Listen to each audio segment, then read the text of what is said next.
কবর খনন আমাদের দেশে বেশ কয়েকভাবে কবর খনন করা হয়ে থাকে। আসলে কবর খননের সুন্নাহ পদ্ধতি কোনটি? কবর খননের জন্য দুটি পদ্ধতি সুন্নাহ জি এবং ইসলামী আইনে বলা হয়েছে। একটি হলো যে গভীর করে সোজা, জি এটি ওই অঞ্চলের জন্য যেখানকার মাটি মানে বালি মাটি নয়, ধসে পড়ে না, শক্ত মাটি।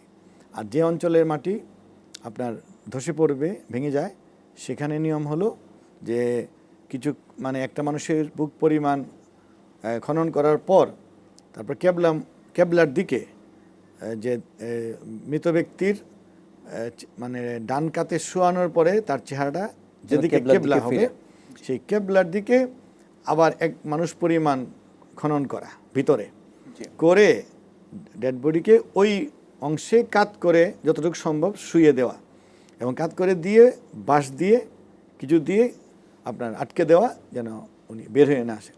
বাকি পুরো অংশটা মাটি দিয়ে ভরাট করে দেওয়া। এতে হলো কি যে আপনার কবরটা খুবই নিরাপদ, নিশ্ছিদ্র হয়ে যায়, যেখানে পরে কোনো পশু পাখি বা শৃগালে কোনো সেখানে হস্তক্ষেপ করতে না পারে।